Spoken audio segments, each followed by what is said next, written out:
Challenge for Christians: fundamentalists, extremists and apologists. If you accuse us of performing miracles through a source other than God, then show us that Jesus himself performed miracles.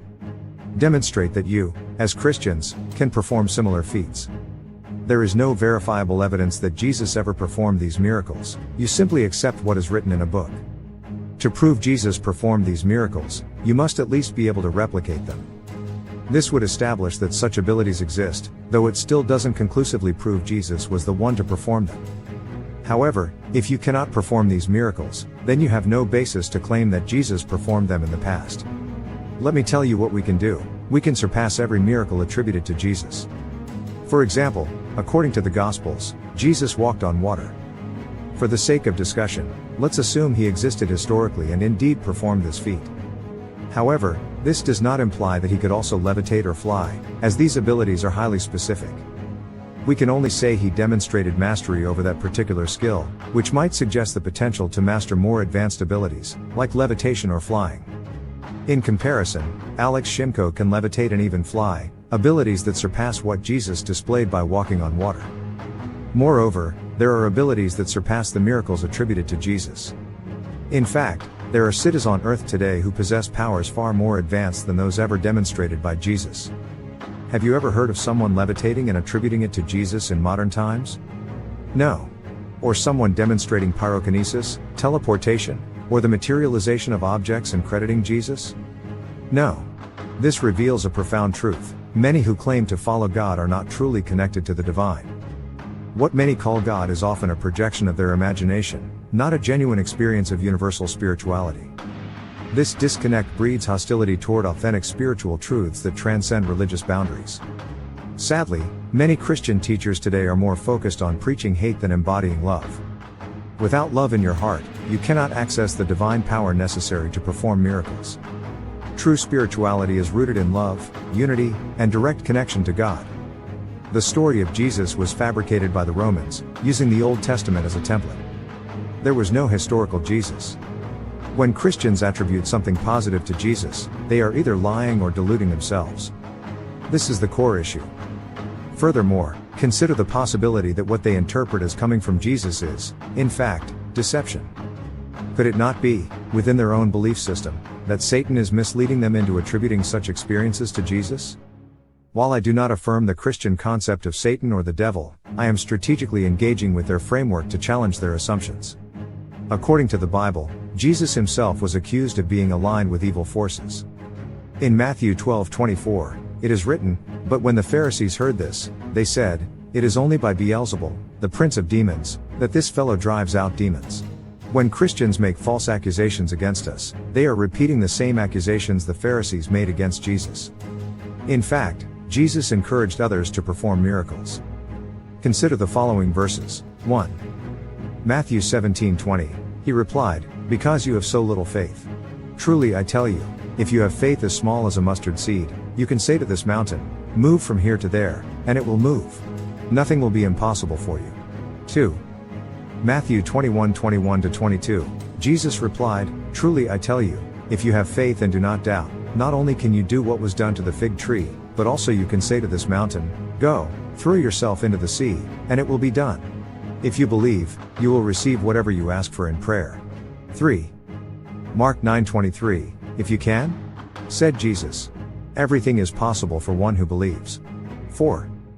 Mark 11:23-24. "Truly I tell you, if anyone says to this mountain, 'Go, throw yourself into the sea,' and does not doubt in their heart but believes that what they say will happen, it will be done for them. Therefore I tell you, whatever you ask for in prayer, believe that you have received it, and it will be yours." 5. John 14:12-14. "Very truly I tell you, whoever believes in me will do the works I have been doing, and they will do even greater things than these." 6. Matthew 9:22. Jesus turned and saw her. "Take heart, daughter," he said, "your faith has healed you." And the woman was healed at that moment. 7. Matthew 10:1. Jesus called his 12 disciples to him and gave them authority to drive out impure spirits and to heal every disease and sickness. These verses collectively emphasize Jesus' encouragement for others to perform miracles, showcasing his belief in empowering individuals to act beyond ordinary limits. To truly embody Jesus' teachings is to inspire and encourage others to perform miracles, regardless of whether they attribute their miracles to Jesus or not. Expecting those raised in different traditions or those unfamiliar with Jesus to credit their miracles to him is unreasonable. They simply wouldn't. The ultimate truth is that God is the source of all miracles, as only God possesses the authority to command creation. Every miracle is a reflection of divine power, not of anything else. Those who perform miracles do so by uniting with God, becoming vessels through which God acts. In essence, it is God performing miracles through them. Come in!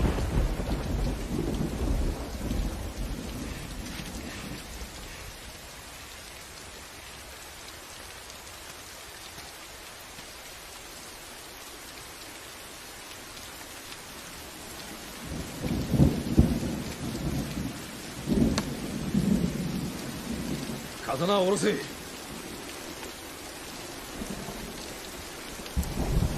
下ろせ。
This was never about money for us. It was about us against the system. That system that kills the human spirit. We stand for something. To those dead souls inching along the freeways in their metal coffins, we show them that the human spirit is still alive.